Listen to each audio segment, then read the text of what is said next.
ভারতীয় দলের কোচ হিসেবে রাহুল দ্রাবিড়ের পথ চলা প্রায় শেষের দিকে, তাই তো নতুন কোচের খোঁজে রয়েছে board of control for cricket in India. কে হবে নতুন কোচ এমন প্রশ্নে যখন আলোড়িত হতে শুরু করেছে ক্রিকেটাঙ্গন, তখনই জানা গেল বিস্ময়কর তথ্য। আন্তর্জাতিক বা ঘরোয়া পর্যায়ে কোচিংয়ের কোনো অভিজ্ঞতা না থাকলেও গৌতম গম্ভীরকে কোচ হিসেবে নিয়োগ দেওয়ার প্রস্তাব দেওয়া হয়েছে। বিসিসিআই এর পছন্দের কোচদের তালিকায় একেবারে উপরের দিকে আছেন তিনি। সেজন্যই তার আগ্রহ বা ইচ্ছের ব্যাপারে জানতে বোর্ডের পক্ষ থেকে যোগাযোগ করা হয়েছে। দুপক্ষের মাঝে আরও বিস্তারিত আলোচনা ইন্ডিয়ান প্রিমিয়ার লিগ শেষে অনুষ্ঠিত হবে।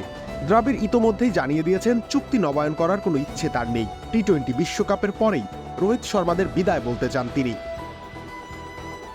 চলে গেলে কোচের আসনে কাকে বসাবেন সেই চিন্তায় এখন ব্যস্ত সময় পার করছে ভারতের ক্রিকেটের নীতি নির্ধারকেরা। অবশ্য গৌতম গম্ভীরের কোচিংয়ের অভিজ্ঞতা না থাকলেও টিম ম্যানেজমেন্টের অংশ হিসেবে দারুণ সফল তিনি। 2022 এবং 2023 সালে মেন্টর হিসেবে লখনৌ সুপার জায়ান্টসের সঙ্গে ছিলেন, দুবারই লখনৌ প্লে অফে জায়গা পেয়েছিল।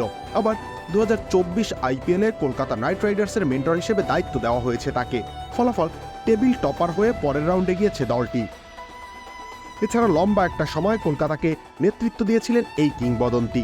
2 বার শিরোপা জিতিয়েছেন, সেরা 4-এ ছিলেন 5 বার। তাছাড়া ভারতের জার্সি গায়ে 2007 টি-20 বিশ্বকাপ এবং 2011 ওয়ানডে বিশ্বকাপ জয়ে গুরুত্বপূর্ণ ভূমিকা রেখেছিলেন তিনি। সব মিলিয়ে দেশের ক্রিকেটে তার অবস্থান ঈর্ষণীয় জায়গায়। গত সপ্তাহে কোচের জন্য বিজ্ঞাপন প্রকাশ করেছিল বিসিসিআই। এবার 2027 সালের ডিসেম্বর, অর্থাৎ আগামী 2.5 বছরের চুক্তি করা হবে নতুন কোচের সাথে। এখন দেখার বিষয়, গৌতম গম্ভীরই কি দ্য ওয়ালের উত্তরসূরি হবেন, না অন্য কেউ এসে বসবে তার চেয়ারে। রবিউল ইসলাম রনি, খেলা 71।